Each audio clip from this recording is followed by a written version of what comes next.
High tension wire ಕಂಬದ ಮೇಲೆ ಕುಳಿತಿದ್ದ ಸುಮಾರು 2 ಲಕ್ಷ ರೂಪಾಯಿ ಬೆಲೆ ಬಾಳುವ ಫಾರಿನ್ ಗಿಳಿಯನ್ನ ಕಾಪಾಡಲು ಹೋಗಿ ವಿದ್ಯುತ್ ಶಾಕ್ ಹೊಡೆದು ಯುವಕನೋರ್ವ ಸಾವನ್ನಪ್ಪಿರುವಂತಹ ಘಟನೆ ನಡೆದಿದೆ. ಇದು ಗಿರಿನಗರದ ಖಾಸಗಿ ಅಪಾರ್ಟ್ಮೆಂಟ್ನಲ್ಲಿ ನಡೆದಿರುವಂತಹ ಒಂದು ದುರ್ಘಟನೆ. ಅರುಣ್ ಕುಮಾರ್ 32 ವರ್ಷ ಇವರು ಮೃತಪಟ್ಟವರು.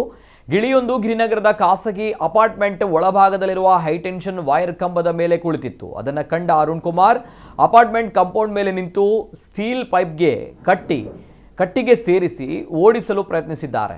ಈ ವೇಳೆ 66,000 kV ವಿದ್ಯುತ್ ವೈರ್ನಿಂದ ಹೊಡೆದ ಶಾಕ್ಗೆ ಅರುಣ್ ಕಾಂಪೌಂಡ್ನಿಂದ ಕೆಳಕ್ಕೆ ಬಿದ್ದರು. ತಕ್ಷಣ ಆಸ್ಪತ್ರೆಗೆ ಕರೆದೊಯ್ಯಲಾಯಿತಾದರೂ ಕೂಡ ಪ್ರಾಣ ಕಳೆದುಕೊಂಡಿದ್ದಾರೆ. ಘಟನಾ ಸ್ಥಳಕ್ಕೆ ಬೆಸ್ಕಾಂ ಮತ್ತು ಕೆಇಬಿ ಪೊಲೀಸರು ಭೇಟಿ ನೀಡಿ ಪರಿಶೀಲನೆ ನಡೆಸಿದ್ದಾರೆ. ಅಪಾರ್ಟ್ಮೆಂಟ್ ಒಳಗೆ 65,000 kV ಸಾಮರ್ಥ್ಯದ ವೈರ್ಗಳು ಇರುವುದಕ್ಕೆ ನಿವಾಸಿಗಳು ಆಕ್ರೋಶ ವ್ಯಕ್ತಪಡಿಸಿದ್ದಾರೆ.